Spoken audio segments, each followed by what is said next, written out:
Hello, beautiful people. Welcome to the Finding My Happy podcast by Janet Michelle, creator of the Finding My Happy Mental Wellness Company and author of Finding My Happy, Chucking the Deuces to Toxic Thinking.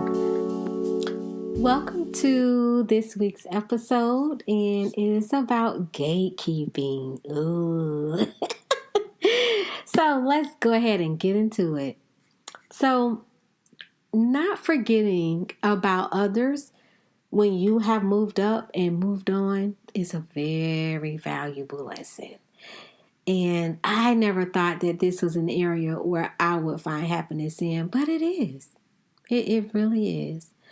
And so for me to be able to do such a thing meant that I was no longer worried about someone else having a better shot or a better chance than me.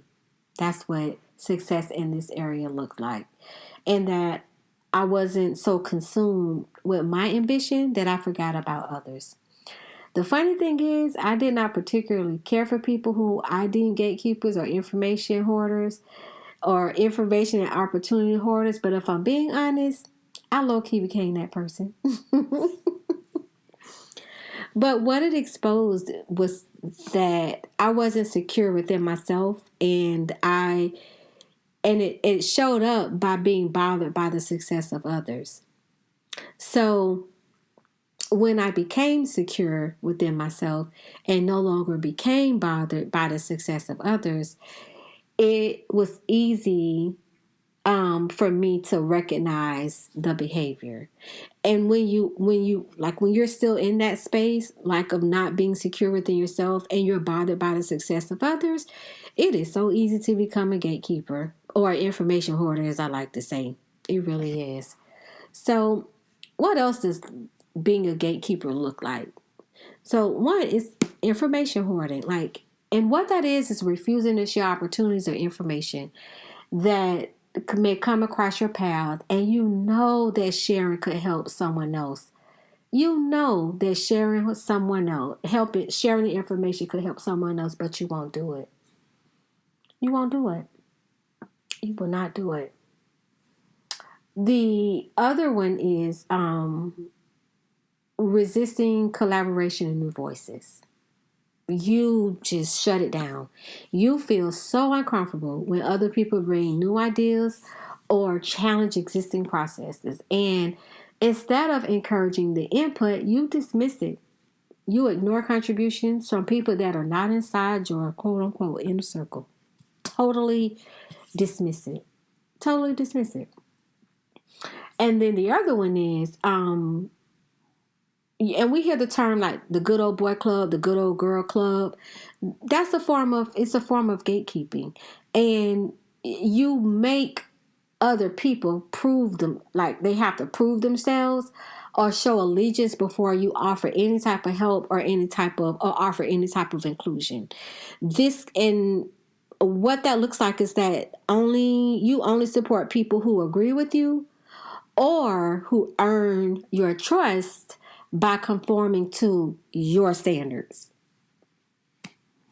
That's another one. And in my humble opinion, I contend that this type of behavior is solely, the root of it is because a person you're not secure within yourself and you are bothered by the success of other people, and you are afraid that if you share these things or share this information with people that they will surpass you. I firmly believe that a lot of gatekeeping is rooted in that. I really do. Now, I do know that in some instances, like there is a not communication, but there's a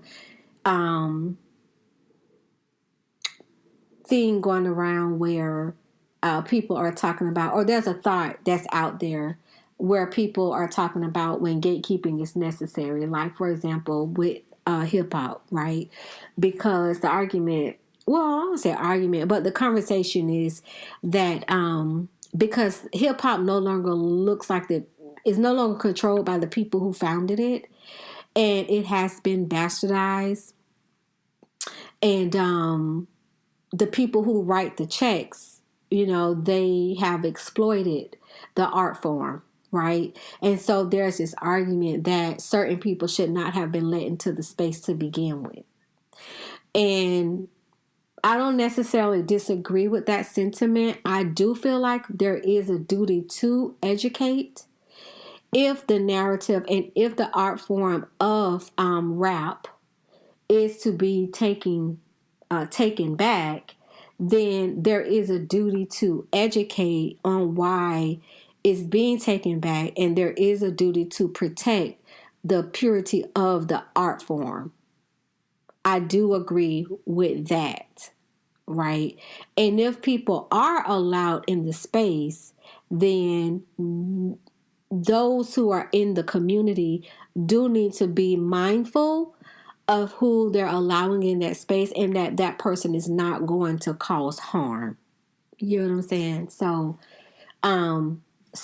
Again, that's where I'm at with that. But in a general speaking, like in just everyday life, and is gatekeeping a healthy practice?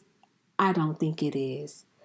Not when we have misinformation, for one, is rampant. It's at an all-time high.